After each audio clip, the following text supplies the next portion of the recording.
Hi everyone, welcome back to my channel. In today's special episode, join me, Kevin, as I catch up with my good friend and trusted real estate partner, Mitch. We're sitting in the stunning result of our latest collaborative flip, and we can't wait to share the journey of this transformation with you. From finding hidden gem properties to tackling big challenges like lengthy deals and complex family dynamics, Mitch and I have teamed up on multiple projects, and today we're diving into the details of how we made these deals happen. Stay tuned as we discuss our strategies, the importance of flexibility in real estate, and how we manage to turn tricky situations into triumphs. Plus, we got some great stories about overcoming adversity and the value of a strong partnership. Don't forget to like, subscribe, and hit that notification bell so you'll never miss out on our real estate adventures and tips. Let's get started. Kevin, awesome to see you, man. Hey, Mitch. Yeah. Same here. Man. Good to see you. Yeah, I was just reminiscing on this deal. Yeah. I love being able to partner with other investors, and Likewise. we're sitting in your most recent flip here, and I'm thrilled that I was able to play a part in it. This is kind of one of those partnerships where I was able to go out and find a deal, and you did the rehab, and it's all finished, looking beautiful, and ready for a new family in here. Yeah. So great story. Hey, thank you so much again for bringing this deal to us, and we love to partner with you. And I really appreciate the fact that you were able to bring this opportunity to our attention. Yeah. You know, I was looking back, and just in January, February, and March, we actually we found a way to partner on 3 different deals together. Way to go, brother. Yeah. I love that. Yeah, I love cheers to that. many more. Love the partnership, and this is going to be ongoing. Yeah, This is one of the many to come, or 2 or 3 of the many to come. absolutely. As a matter of fact, after this recording, we're gonna just go down the street and then have some celebration together for this ongoing partnership. Yeah. Mitch, how long have we known each other? Kevin, you know, I started my real estate investing career just about 3 years ago. And you were actually one of the investors that was referred to me that I needed to get to know in this industry, because you do things the right way, and your outpouring of information and assistance to other investors, your reputation was just absolutely fantastic. I made it a point to introduce myself to you in the very beginning, so just about 3 years ago. And it actually brings me to remember one of the other deals that we partnered on recently. Yeah. We had been in contract on that property to partner together for 29 months before we closed on it in February. Isn't that amazing? Wow. Hey, that goes to show you the importance of follow-up. Hey, it's not enough to just to touch up that person 1 time, 2 times, 3 times. 29 months, and we finally got it. We got the seller to sell the house to us. That's tremendous. Yeah, probably, you know, one of our crowning achievements in business, in tenacity. Right. I had my entire team involved in the acquisition of that, and it's currently under rehab right now, right? Yeah. And I'm really looking forward to seeing how that comes out. Yeah, for sure. I feel like I know that home, the family, and you so very well as a result. It's been really rewarding.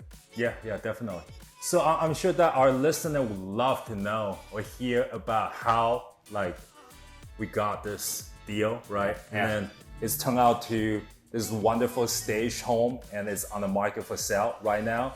And I'll just have Mitch give us a story about how, he found this deal and blah, blah, blah, so that you listeners can also go out there and then try to, imitate or copy us. Obviously, we're not trying to keep secrets to ourselves. We're trying to give it out to you guys. And hopefully you guys can also bring us deals and we can partner together like this. Yeah, absolutely. Yeah, go for it. Great story on this house. You know, a lot of investors and a lot of home flippers, they consider properties on the MLS to be too overpriced to purchase for a fix and flip project. And because there are so many eyeballs on it, we exercise a lot of efforts towards the off-market side. But the property we're in now and the property next door we'll take a look at, me and my team actually found the deal that was listed on the MLS. And we were able to put together a deal that worked for the seller that nobody else could. And that was by purchasing both of the properties at the same time and being flexible with the terms. I believe we had one of the properties still occupied as we closed on the first property, right, Kevin? Yeah. So every deal, it's not just about the numbers. A lot of it is about putting a deal together that works for the seller that nobody else can come up with, being creative.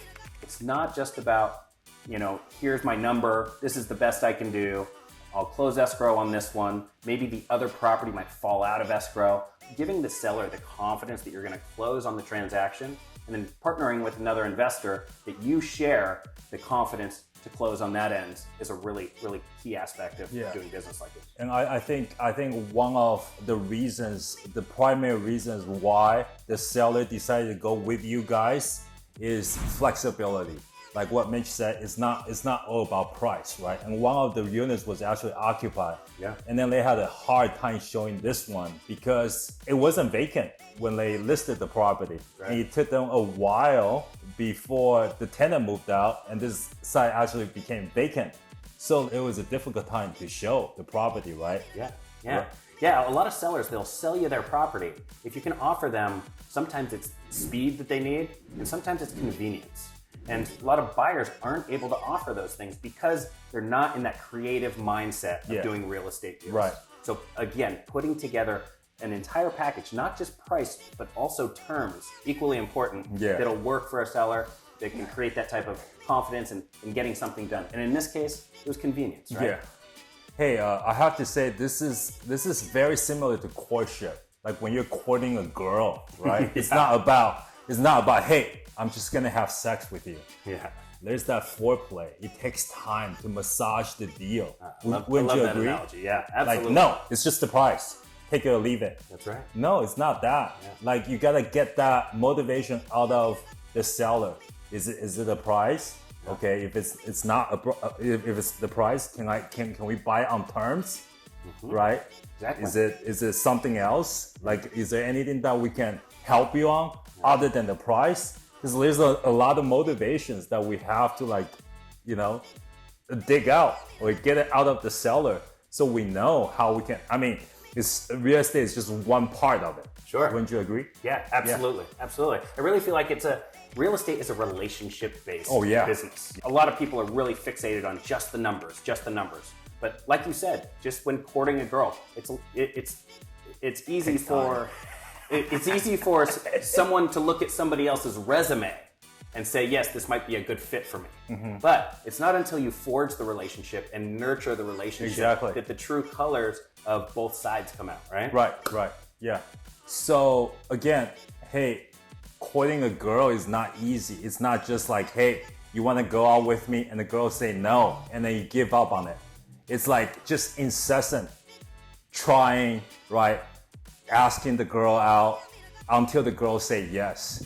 Tell me about that deal, like where it took us 29 months to actually get the seller to come on to sign with us. Talk about forging a relationship and nurturing a relationship. Exactly.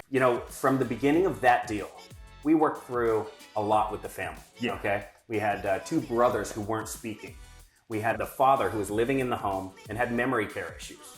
The mother lived just a mile away, but had wanted absolutely nothing to do with her ex-husband. Yeah. They're both on title. I went to great lengths to bring the family together on lots of different levels, including spending a lot of time with the father with memory care issues. He remembered me most of the times I visited him. But those times I visited him, I was bringing him food, bringing his dog food, just checking in on him to make sure that he was okay. And this is over a period of years. Right. Of years. At one point, we were able to get the family together enough to where we decided to do a conservatorship for Dad. And we brought everybody together to work together. And I was kind of the hub of that.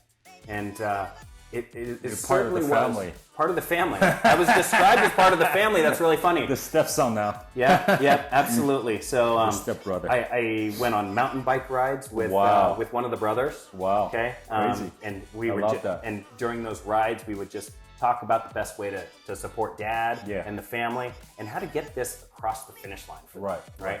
A lot of different things came into play. And then one of the best things is that I had a partner in this, in you, Kevin Lee, where I had a reliable partner to help close on the property and begin the rehab of the property. I had the confidence that I can get the deal done on my end through my relationship with Kevin, and Kevin, they had the relationship with me. Yeah. And it was really just a beautiful story of bringing family together and bringing investors together to support a family. So really just fantastic. Yeah. So initially we actually hit a snag.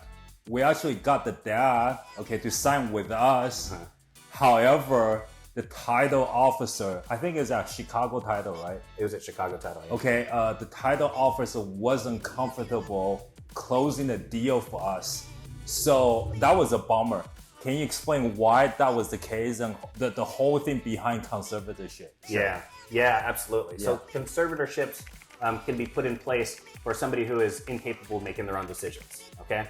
And this was a borderline situation where the family knew the best thing to do for dad and for the family, where the proceeds of the funds were going to go. Everybody was on board as far as the family were concerned and on the investor side. Unfortunately, the day of closing, this was even after the closing documents had been signed. Right. The escrow agent felt that they had a problem with the mental health of dad. The dad, okay? So we were essentially back to the drawing board. Not only just getting a conservatorship done that can just take a couple of months. Yeah. But bringing the family together was the next big step to execute that conservatorship, get the right documents signed and official agreements in place. And that took over a year more. Great story about, overcoming adversity, because I know a lot of investors also, Kevin, that dad at the closing table and the escrow agent saying, no, we don't feel good about this at the 11th hour, they would have said, you know what? We've tried for 6-9 months on this. It just looks like this deal is not going to work. I'm sorry, family. I don't think there's much more we can do to help you, right? Well, we don't like taking no for an answer around here, and we were able to not only support the family, but get a deal done for us two investors. So yeah, that's so great. This reminds me of another story is that I have a seller that came back to me. I bought his house before. That was like 3 years ago. So they actually upgraded themselves to this bigger house. He called me the other day out of random. He said, hey, Kevin, I'm ready to sell this house that I'm in right now. I'm ready to level even higher up, a bigger house. Yeah. Can you help me with this? Are you still in business? So it goes to show, right? And I have no doubt whatsoever, if the family has another house they want to sell, they'll definitely reach out to Mitch because of the relationship that you have forged with the family. You're part of the family, absolutely. Right? You're the one who is bringing the family together. Absolutely. So it's not just the house. House is just, I would say, the facade of the problem that's behind it. That's right. Wouldn't you say? Yeah, absolutely. They'll probably call you, right? I think the son will probably call you and then just, hey, can we just grab a beer together? Talk about this, and maybe we can talk about the other house or whatever house that we have, like we're interested in selling, and can you help us out with that? That's right. That's right. Again, this is a relationship business. It's a relationship business, and yes, that's a great story. That you're the first person that someone thinks about when dealing with real estate, and that's an ode to you and your relationships that you forged. So, awesome story. Awesome. So again, like we're always looking, right, for these motivated sellers or people who are looking to sell. Most of the houses that we deal with are like not like this kind of home, like where there's actually problems, right, with the home, so they can sell it in the traditional way, or hey, I just need cash right now. Okay, I need to sell this house because I have a dad that I need to pay for his care, so I need that cash. Can you just give me an offer for my house, right? So that's where we come in, right? We can actually relieve that stress like immediately, and we can pay cash. We can close like really quickly. What's the fastest time that you sold the house or you bought a house? The fastest time I bought a house is 5 days. Crazy. Okay. Yeah. So that's how like we come, and that's how we can be a solution to you guys. It's like, that's where we really shine. That's our wheelhouse there. How do you craft your offer? Yeah. And how do you present your offer to sellers? Kevin, because we share a lot of the same mindset in this business, every deal is very, very different. Very different. No two alike. Unlike conventional real estate, where you have an offer with a price and a close date and the borrowing method, right? Yeah. That's the essence of most real estate contracts in the conventional world. Yeah. What we're doing is we are identifying the issues, we're finding the problems that a family has, okay? Sometimes they don't even know what the problem is. They just know that they're very uncomfortable and life is very stressful. So getting to the root of that and solving the problem is the crux of every good deal. Yeah. And creating not only price, but a set of terms that works for them. And it's almost always about the terms you're able to offer, Yeah. whether they stay in the home after closing, whether it's because they need their proceeds before they make their next, turn the chapter, Yeah. or whatever it may be. There's a lot of ways to support a family, like the conservatorship story we just talked about. Bringing a family together to make sure that the correct paperwork gets done after a failed attempt to do the right thing for your father, right? Right. So it's always about creating an offer with not only the price, but the price is almost least important. It's all the terms around it and how you're able to support them. Yeah. We did a deal recently where we purchased an RV for a seller, because their dream was to sell their property and travel the United States in an RV. We're listening. And we're not just saying, good, I hope you can take your proceeds and go buy an RV, okay? We actually offered to purchase the RV, okay, within 3 days of closing. Huge. And have them ready to leave whatever they didn't want in the house. Yeah. And there was a lot that they didn't want, I promise you that. You've seen these houses. Yeah. Creating a package that works for them, that solves their problem, is the most important thing that somebody in this business can do, and that's what we focus on. Right. So speaking of which, right, that particular seller who sold the house to me, he had this situation where he can't get a mortgage. He doesn't have the down payment for the next house. Yeah. So I had to close on his house first and allow him to stay there for 30 days. Actually, it needs a seasoning period of like a month. Sure. The fund needs to sit there before his loan officer can actually use the statement to show to the lender or the underwriter that they have the money, the down payment, okay, to qualify for the next house that they're purchasing. So what happened is that we had to close on that house and allow them to stay there for 30 days. So they're still there, even though they don't own the house anymore.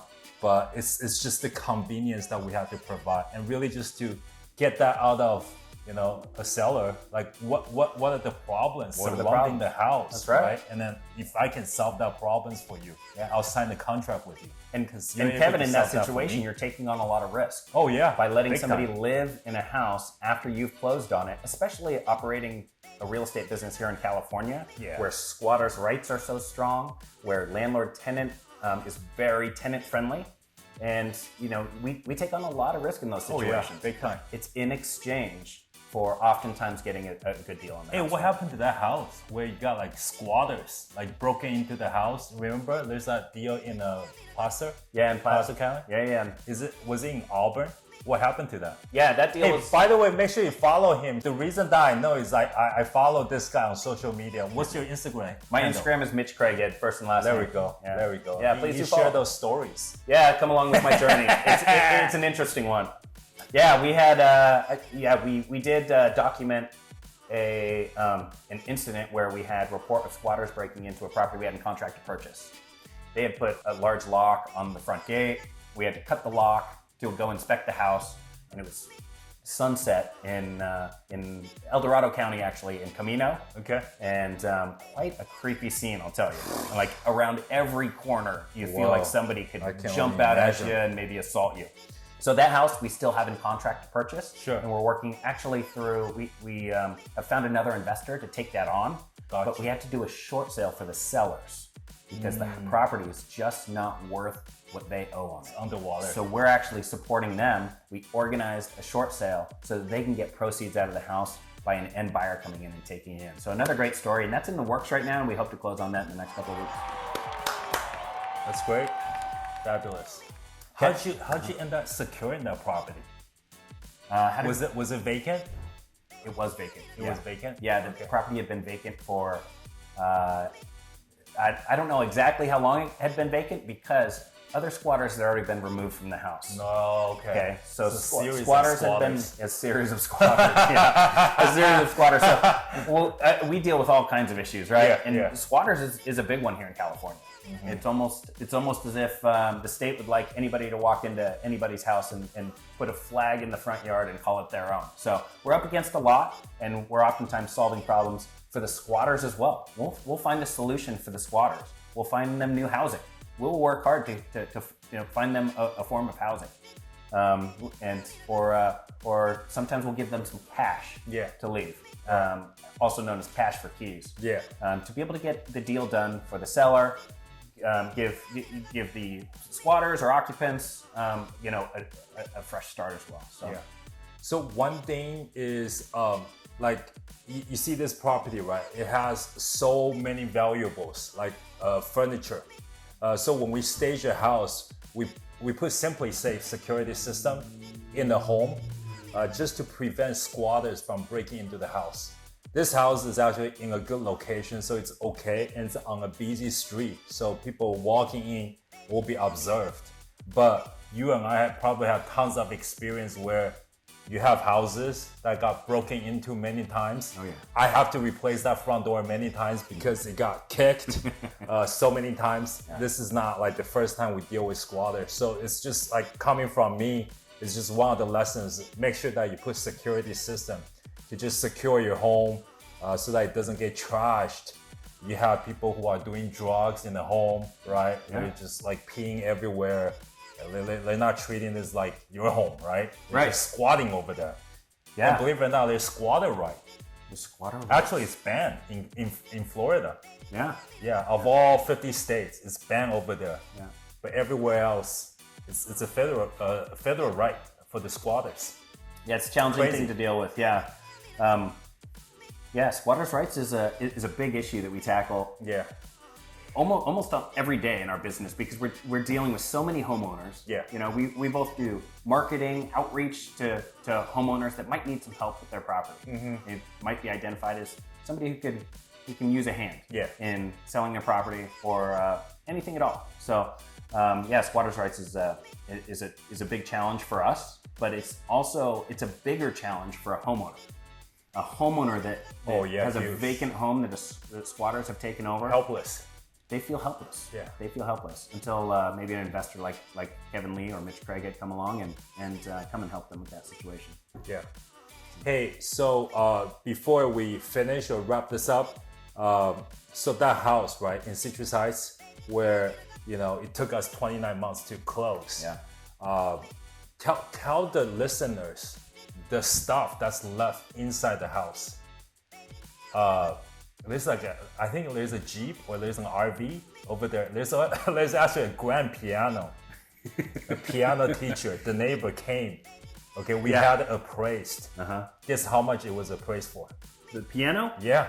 How much was the piano appraised for? $16,000. You've got to be kidding me. No. So there you go. We threw it into the dumpster. Did you really? Yeah.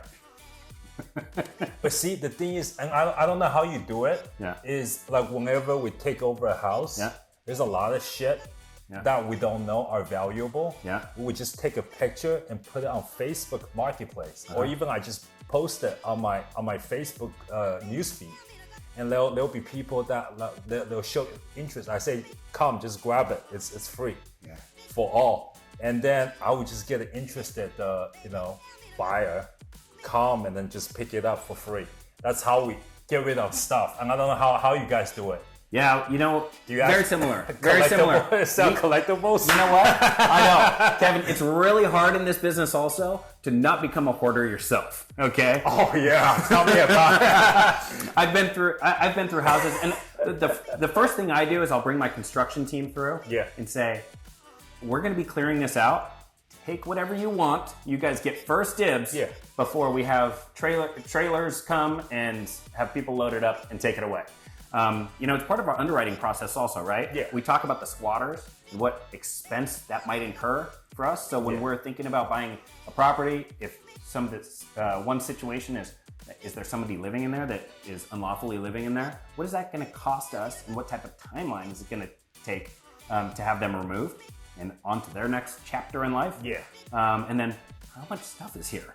How much stuff is here? How much is this going to cost to have removed? Pianos aren't easy to move, and they're actually pretty difficult to throw into a dumpster even, right? So you're thinking about safety of your team and amongst many other things, right? So we're adding these things into the equation when we're making our offers, and boy, have we seen some houses. That house in Citrus Heights, like you were talking about, it wasn't just a grand piano in there. Oh my God. Okay. Yeah. A garage packed from wall to wall. What happened to that RV? I think the RV eventually got taken by code enforcement. Okay. I think code enforcement came because the family had promised that they were going to pick it up. They actually moved it out to the street, and I don't know if they picked it up. I'm not sure. They insinuated lightly that they were going to take care of it one way or another, but they did say they were going to have it towed away. But code enforcement likely got involved and towed that one away. Gotcha. Kevin, we've done, just this year, we've done multiple deals together. Yeah. We've been able to partner on projects, and whether that be one of us finding a deal and the other rehabbing, or various versions of putting deals together. I want to thank you for your partnership over the year so far. And actually in January, February, March, we did 3 deals together in one way or another. Tremendous. And I'd like to name you my flipping partner of the quarter. Oh, okay. I love that. Thank you, sir. I have some things for you. I have some Joe Homebuyer Okay. merch that I'm going to give All you. right. All right. I'm going to wear it. I also have a $100 gift card to Morton's Steakhouse. Oh, wow. Okay. I appreciate it. And coming up in a couple of weeks, I'm hosting a mastermind with some other investors that are doing deals. Sure. And I'd like you to come as my guest and come to the Sacramento River Cats game in a suite that I have reserved on May 16th. I hope you'll accept. I love that. Oh, yeah, definitely. I look forward to it. I'll accept that. Good Very times. much. Yeah, good times. Hey, I just want to say this is Mitch and I are part of this mastermind, and this happens every single Monday. And this mastermind is for people who are doing deals already. We come together and we share our wins and also keep each other accountable by sharing our weekly progress, ongoing progress, right? And I think that's so helpful because, the intention or the purpose behind the mastermind is not only for us to do deals, but it's also trying to raise each other's boat, right? Absolutely. So if you have a deal that you don't know how to close, maybe I can come in and help you out. That's right. Mitch had gone through his love seat, I call it, right? Where he had this biggest takeaway of, a profit first, Yes. right? Yeah. And I'm just so grateful to have Mitch to be part of that group because he's got so much to add to the group as well. So again, I think it's just, I don't know, I think it's just God putting us together for all these years that we know each other, kind of know each other, right? Through email or phone calls. It's only like the beginning of this year, Mitch reached out to me and said, hey, I'm interested in the mastermind. And I was kind of hesitant. I don't know how much value I can bring to Mitch. And I really appreciate that we finally connected and we finally were able to just get that going, right? And we're able to just add to each other's business. And thank you so much for being proactive. Thank you so much for reaching out.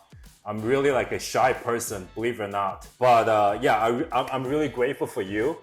I just so wish that I could get to know you a little bit earlier, 2-3 years ago. Yeah. When we're just kind of, I don't know.